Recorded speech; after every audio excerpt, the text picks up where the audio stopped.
வணக்கம். 10th standard all subject சேனலுக்கு உங்களை அன்புடன் வரவேற்கிறேன். இன்னைக்கு நம்ம தமிழ் சப்ஜெக்ட் தான் பார்த்துட்டு இருக்கோம். அதுல இயல் 1.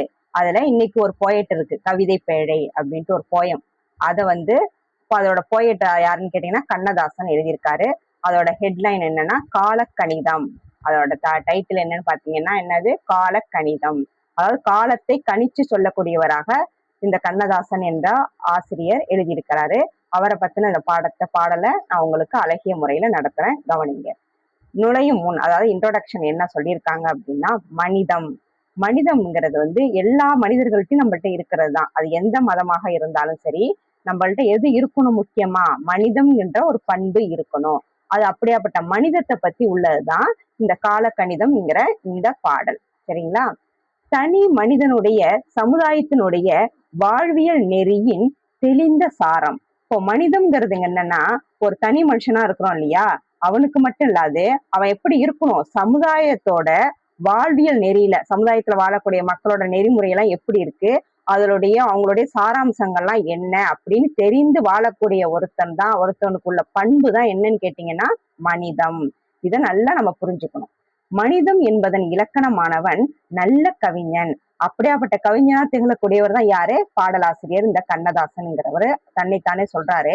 மனிதம் என்பது இலக்கணமானவன் நல்ல ஒரு கவிஞன், அந்த மனிதத்தை புரிஞ்சு நடக்கக்கூடிய நானாக நான் இருக்கின்றேன் அப்படின்னு தன்னை சொல்றாரு. கவிமனம் எதை சரியென்று கருதுகிறதோ அதை துணிந்து சொல்லும். அதாவது இந்த கவிஞருடைய மனசு எப்படி இருக்குன்றா, எது சரியோ, அவருக்கு அது எது நல்ல கருத்தோ அதை யாருக்கும் பயப்படாம துணிஞ்சு சொல்லக்கூடியவரா இவர். செல்வத்திற்கோ பதவிக்கோ அடிப்பணியாது.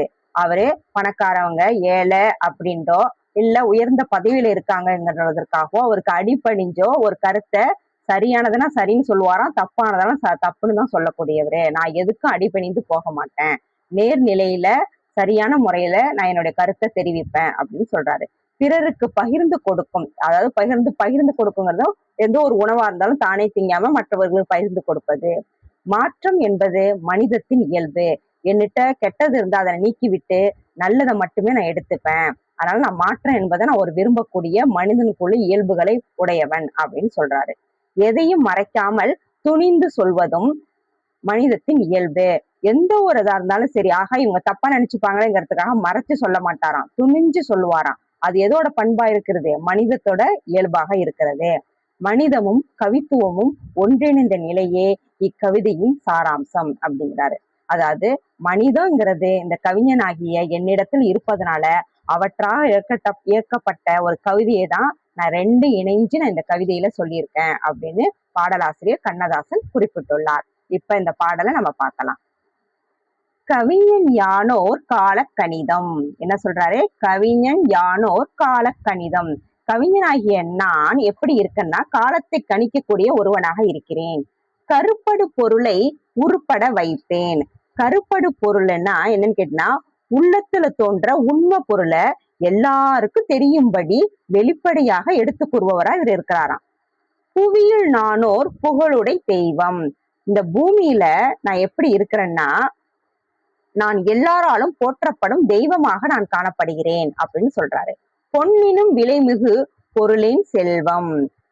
பொன்னினும் விலைமிகு பொருளின் செல்வம் அப்படின்னா, பொன்னை விட விலை மிகுந்த செல்வம் எப்படி, அது என்னுடையது. அதாவது அவருடைய கவிதை எப்படி இருக்கான், பொண்ணுன்னா நமக்கு தெரியும் தங்கம், அதுக்கு எவ்வளவு விலை மதிப்பு இருக்கு. ஆனா அதை விட உயர்வானது பொருள், அதை விட எவ்வளவு பெரிய வெள்ளி பொருள்கள் போன்ற மதிப்புமிக்க பொருள்களா இருந்தாலும் சரி, செல்வம் பணம் எவ்வளவு இருந்தாலும் சரி, அதை விடலாம் தன்னுடைய கவிதைங்கிறது எப்படி இருக்குதுங்களா, மேம்பட்டு சிறப்புடையது அப்படின்னு சொல்றாரு. இவை சரி என்றால் இயம்புவது என் தொழில். எது சரியோ அதை சொல்வதுதான் அவருடைய கவிதைங்கிற ஒரு தொழிலா வச்சிருக்காராம். இவை தவறாயின் எதிர்ப்பது என் வேலை. ஒரு விஷயம் தவறுன்னு பட்டுடுச்சுன்னா அதை எதிர்த்து சொல்வதுதான் அவருடைய வேலையும் ஆகுமா. ஆக்கல் அழித்தல் அழித்தல் இம்மூன்றும் அவனும் யானுமே அறிந்தவை. ஆக்கல்னா ஒரு விஷயத்தை ஆக்குறதா இருக்கட்டும், கடவுளுக்குரிய தன்மை இதெல்லாம். ஆக்கல் அழித்தல் அழித்தல் அப்படிங்கிற மூன்றுமே யாருக்குரியது நம்ம பார்த்திருக்கோம், கடவுளுடைய செயல்பாடு. அதனாலதான் அதே மாதிரி இவரும் என்ன பண்றாராம், கடவுளுக்கு ஒப்புமையா நானும் அதே மாதிரி உள்ளவன் தான். ஒரு விஷயத்த ஆக்குறதா இருக்கட்டும், ஒருத்தவங்களுக்கு அன்பா அதாவது பொருள்களை கொடுப்பதா இருக்கட்டும், அழிக்கிறதுனா அழித்தல். இந்த விஷயத்துல இந்த அழித்தல்ங்கிறதுக்கு வந்து ஒரு ஒரு பொருளை வந்து மத்தவங்களுக்கு கொடுக்கறது அழித்தல். இது வந்து அழித்தல்னா முற்றிலுமா அழிக்கிறது. தீமை எதுவா இருந்தாலும் சரி, அதை அழிக்கக்கூடிய தன்மை. இம்மூன்றுமே அவனும் யானுமே அறிந்தவனா, கடவுளோ நானுமே அறிந்த ஒன்று. இது அறிக. இதை நீங்க மத்தவங்க எல்லாரும் அறிஞ்சுக்குங்க. செல்வர் தம் கையில் சிறைப்பட மாட்டேன். சிறைப்பட மாட்டேன். அதாவது செல்வர் தம் கையில் சிறைப்பட மாட்டேன். என்னதான் செல்வந்தர்கள்லாம் இருந்தாலும் சரி, அவங்களோட கையில வந்து நான் சிறைப்பட மாட்டேன்னா, அவங்க சொல்ற பேச்ச கேட்டுக்கிட்டு ஒரு சிறைச்சாலையில் கைக்கின்ற ஒரு கைதி மாரி நான் கிடையாது. நான் சுதந்திரமா எனக்கு தேவையானத, எனக்கு எது நல்லதுன்னு தோணுதோ அதை நான் எடுத்து சொல்லுவேன். பதவி பதவி வாழ்வுக்கும் பயப்பட மாட்டேன். எந்த பதவியில யாரு இருந்தாலும் சரி, அவங்களுக்கு அடிபணிஞ்சு போய் நான் பயந்துகிட்டு என்னுடைய கருத்தை நான் தவறாக கூற மாட்டேன். பாசம் மிகுத்தேன். அதாவது நான் வந்து ரொம்ப அன்பு மிக்கவன். நல்லது சொல்றதா இருக்கட்டும், மற்றவர்களுக்கு கொடுக்கறதா இருக்கட்டும், எல்லாத்திலும் நான் எப்படியாப்பட்டவன்? பாச மிகுதியா கொண்டவன். பற்றுதல் மிகுத்தேன். கவிதை பால்ல நான் ரொம்ப பற்றுடையவன். தமிழ் பாலோ கவிதையின் பாலோ அதை எடுத்துரைப்பதுல நான் மிகுந்த ஈடுபாடு கொண்டவேன் அப்படின்னு சொல்றாரு. ஆசை தருவன அனைத்தும் பற்றுவேன். ஆசை தருவன அனைத்தும் பற்றுவேன் சொன்னா, என்ன ஆசைகளா இருந்தாலும் சரி, அது அனைத்தும் பற்றுவேன். எனக்குன்னு ஒரு ஆசைன்னு கிடையாது. நான் மற்றவங்களுக்கு அதை நான் கொடுத்து ஏம்பக்கூடிய ஒரு நிலையில உள்ளவன் அப்படிங்கிறாரு. உண்டாயின் பிறர் உண்ண தருவேன். ஒரு உணவா இருக்கட்டும், ஒரு மத்தவங்களுக்கு தேவையான பொருளா இருக்கட்டும், எதுவா இருந்தாலும் சரி, அதை என்ன பண்ணுவாரு? தனக்கு உள்ளதை எடுத்துக்கிட்டு மற்றவருக்கு கொடுக்கக்கூடிய தன்மை அவர்கிட்ட இருக்குது. உதாரணத்துக்கு ஒரு உணவை சொல்றாரு. ஒரு பொருளா தான் எனக்கு தேவையானதை நான் எடுத்துக்கிட்டு மற்றவங்களுக்கு கொடுக்கக்கூடிய தன்மையில உள்ளவன் அப்படிங்கிறாரு. இல்லாயின் எமர் இல்லம் தட்டுவேன். என்கிட்ட எதுவுமே இல்லைன்னு வச்சுங்களேன், யார்கிட்டயாவது நான் கேட்டாவது வாங்கி நான் உங்களுக்கு என்ன பண்ணுவேன்? உங்க இல்லம் தேடி வந்து நான் உங்களுக்கு கொடுக்கக்கூடியவன், அதாவது தர்மம் செய்யக்கூடியவன் அப்படிங்கிறாரு. வண்டா எழுந்து மலர்களில் அமர்வேன். வண்டு எப்படி எழுந்து போய் மலர்களோட தேனை எடுக்குமோ, அதே மாதிரி வந்து மத்தவங்கள்ட்ட உள்ள துன்பம் துடைக்கிற அளவுக்கு தன்னிட்ட உள்ள கருத்துக்களை எடுத்து சொல்லி அவங்களோட துயர் துடைக்கக்கூடியவரா அவர் இருப்பாராம். வாய்ப்புற தேனை ஊர்ப்புற தருவேன். அதாவது எந்த துன்பமா இருந்தாலும் சரி, ஒருத்தவங்களுக்கு எந்த பிரச்சனையா இருந்தாலும் சரி, வண்டு போல போய் அதுக்குள்ள தேவைகளை எடுத்து கொடுத்து மற்றவங்களுக்கு ஊர்ல உள்ள எல்லாருக்கும் உதவக்கூடிய தன்மையில நான் ஒரு தேனுக்கு ஒப்புமையா நான் திகழ்வேன் அப்படின்னு சொல்றாரு. பண்டோர் கம்பன் பாரதி தாசன் சொல்லா தனசில சொல்லிட முனைவேன். பண்டோர் கம்பன் பாரதிதாசன் சொல்லா தனசில சொல்லிட முனைவேன் அப்படின்னா, கம்பரா இருக்கட்டும், பாரதியா இருக்கட்டும், பாரதிதாசனா இருக்கட்டும் போன்ற கவிஞர்கள்லாம் சொல்லப்படாத விஷயத்த கூட நான் என்ன பண்ணுவேன்? நான் உங்களுக்கு சொல்லக்கூடியவனா இருப்பேன். அது மட்டும் இல்லாது, புகழ்ந்தால் என்னுடன் புல்லரிக்காது. என்னை யாராச்சும் புகழ்ந்தாங்கன்னா எனக்கு அப்படியே புல்லரிச்சு போயிடாது. நான் அதுக்காகலாம் நான் சிலிர்த்து போக மாட்டேன். என்னுடைய கவிதைகள் வரியால நான் மற்றவங்களுக்கு எனக்கு சொல்ல வேண்டிய கருத்துக்களை சொல்லுவேன் அப்படிங்கிறாரு. இகழ்ந்தால் என் மனம் இறந்து விடாது. என்னடாது என்னை எல்லாரும் இகழ்ந்தாலாம் திட்டுனாலோ நான் அதுக்காக என் மனசு வந்து நான் வந்து வருத்தப்பட மாட்டேன்.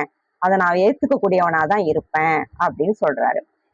வளமார் கவிகள் வாக்கு மூலங்கள் இறந்த பின்னாலே எழுதுக தீர்ப்பு. அதாவது வளமார் கவிகள்னா எனது வளமார்ந்த கவிதைகள் இருக்கு இல்லையா, அதனுடைய வாக்கு வந்து எப்படி இருக்கும்னா அதோடைய மூலக்கருவா செயல்படுமா. நான் இறந்ததுக்கு அப்புறமா இறந்த பின்னாலே எழுதுக தீர்ப்பாரு அப்படின்னா, நான் இறந்த பின்னாலும் அதுக்கு ஒரு தீர்ப்பு சொல்லக்கூடிய மாதிரி நான் என்ன பண்ணுவேன்? என் கவிதையிலேயே என்னுடைய நல்ல கருத்துக்களை நான் மக்களுக்கு எடுத்து சொல்லுவேன் அப்படின்னு சொல்றாங்க. கல்லாய் மரமாய் காடுமேடாக மாறா திருக்கையான் வனவிலங்கல்லன். அதாவது கல்லா இருந்தாலும் சரி, மரமா இருந்தாலும் சரி, காடு மேடாக இருந்தாலும் சரி, நான் என்ன பண்ணுவேன்? எந்த மாற்றமும் அடைய மாட்டேன். நான் காட்டிலேயே ஒரு வனவிலங்கா கூட இருந்தாலும் கூட நான் என்ன பண்ண முடியாது? என்னை யாரும் அசைக்க முடியாது. நான் என்னுடைய கருத்துக்களை நல்ல முறையில கவிதை வழியாக நான் மக்களுக்கு எடுத்து சொல்வது என்னுடைய கடமையாக கொள்கிறேன் அப்படின்னு சொல்றாங்க. இது மட்டும் இல்லாத கவிஞர் கண்ணதாசன் இதுக்கப்புறம் வரக்கூடிய வரிகள் என்ன நமக்கு இருக்குன்னா மனப்பாட பாடல்களாக இருக்குது. இப்பதான் நாம என்ன பண்ணணும்? ரொம்ப கவனிச்சு பார்க்கணும். ஏன்னா பப்ளிக்ல வரும்போது இந்த பாட்டை அடிக்கடி கேட்கறாங்க. அதனால இதோட அர்த்தத்தை நல்ல முறையில நீங்க புரிஞ்சுக்கணும். வரக்கூடிய 1, 2, 3, 4, 5, 6, 7, 8, 9, 10 வரியும் நல்ல மனப்பாடம் செஞ்சுக்குங்க. இதை நான் பாடலாகவும் இதுக்கு அர்த்தத்தை சொல்லிட்டு நான் உங்களுக்கு நடத்துவேன். மாற்றம் என்பது மானிட தத்துவம். அதாவது மாற்றம் என்பது எனது மனித தன்மையில் ஒரு மகத்துவமானது அப்படின்னு சொல்றாங்க. மாறும் உலகின் மகத்துவம் அறிவேன். மாறுகின்ற உலகத்துல எவ்வளவுதான் மேன்மைகளாக இருந்தாலும் சரி, எவ்வளவு ஒரு நல்லதாக இருந்தாலும் சரி, அவற்றெல்லாம் நான் என்ன பண்ணியிருக்கேன், அறிந்து வைத்திருக்கின்றேன் அப்படின்னு சொல்றாங்க. எவ்வவை தீமை எவ்வவை நன்மை என்பதறிந்து ஏகுமேன் சாலை. அதாவது எதெல்லாம் நன்மை தரக்கூடியது, எதெல்லாம் தீமை தரக்கூடியது அப்படின்ட்டு அனைத்தையும் நான் அறிந்து அதற்கான வழிமுறைகளை நான் உங்களுக்கு எடுத்து சொல்லக்கூடியனாக இருப்பேன். அதுதான் என்னுடைய சாலை. எப்படி சாலைனா ரோடு இருக்குமோ அது மாதிரி நான் அதுக்கு என்ன பண்ணுவேன், வழிவகுக்குவேன் அப்படிங்கிறாங்க. தலைவர் மாறுவர் தர்பார் மாறும். அதாவது ஆட்சி செய்யறாங்க இல்லையா, அதுக்குள்ள தலைவர்கள் எப்ப வேணாலும் மாறலாம். ஆட்சிகளும் என்ன பண்ணும், மாறக்கூடியதா இருக்கும்.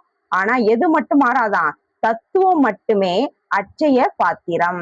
அதாவது உண்மை இருக்குங்க இல்லையா, அவர் சொல்லக்கூடிய தத்துவ வரிகளா இருக்கட்டுமே, அததான் தனக்கு ஒரு அட்சய பாத்திரம்னா ஒரு கிடைக்கக்கூடிய ஒரு பொக்கிஷமா நினைக்கிறாராம். அட்சய பாத்திரம் வந்து உணவை நம்ம அதுல போட்டோம்னா அதுல போட போட எடுக்க எடுக்க எடுக்க சுரந்துகிட்டே இருக்கும். அதை மத்தவங்களுக்கு நம்ம எப்படி நம்ம எடுத்து எடுத்து கொடுக்குறோமோ அது மாதிரி அவருடைய தத்துவம் மட்டுமே, அந்த உண்மை மட்டுமே அவருக்கு ஒரு அட்சய பாத்திரமா வச்சிருக்கிறாராம். சரிங்களா? இதோட அர்த்தம் அதுதான். அதுக்காக தான் இந்த அட்சய பாத்திரங்கிறத சொல்லப்பட்டிருக்குது. கொள்வோர் கொள்க குறைப்போர் குறைக்க. அதாவது கொள்வோர் கொள்க குறைப்போர் குறைக்க அப்படின்னா இதற்கு என்ன அர்த்தம்னு கேட்டீங்கன்னா, அவருடைய கருத்துக்களை ஏற்றுக்கொள்வவங்க ஏற்றுக்கொள்ளட்டும், குறைப்போர் குறைக்கன்னா இப்ப நான் எல்லாம் அதுக்குள்ள குறைக்குது இல்லையா, அதுக்காக நம்ம போய் திரும்ப குறைக்க முடியாதுன்னு சொல்லிட்டு உதாரணம் சொல்றோம் இல்லையா, அது மாதிரிதான் குறைப்போர் குறைக்க. நீங்க என்ன வேணாலும் சொல்லிட்டு போங்க, குறைச்சிட்டு போங்க, திட்டிட்டு போங்க, நான் அதுக்கெல்லாம் நான் கவலைப்பட மாட்டேன் அப்படிங்கிறதுக்காக தான் இந்த வரி இந்த இடத்துல கொடுக்கப்பட்டிருக்கு. உள்வாய் வார்த்தை உடம்பு தொடாது. நீங்க என்னதான் வார்த்தைகளால என்ன மனசை வந்து காயப்படுத்தினாலும், என் உடம்புல வந்து நீங்க நோவினப்படுத்தினாலும் நான் அதுக்கெல்லாம் நான் கவலைப்பட மாட்டேன். நானே தொடக்கம் நானே முடிவு, நான் உரைப்பதுதான் நாட்டின் சட்டம்.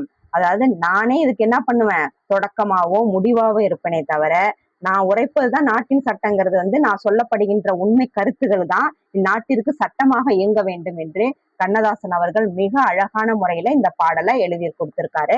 இதை நான் உங்களுக்கு பாடலாகவும் நான் பாடி காட்டுறேன். மாற்றம் எனது மானிட தத்துவம், மாறும் உலகின் மகத்துவம் அறிவேன். எவ்வவை தீமை எவ்வவை நன்மை என்பதறிந்து ஏகுமென் சாலை. தலைவர் மாறுவர் தர்பார் மாறும், தத்துவம் மட்டுமே அட்சய பாத்திரம். கொள்வோர் கொள்க குறைப்போர் குறைக்க, உள்வாய் வார்த்தை உடம்பு தொடாது. நானே தொடக்கம் நானே முடிவு, நான் உரைப்பதுதான் நாட்டின் சட்டம். பாடலாசிரியர் கண்ணதாசன். வணக்கம்.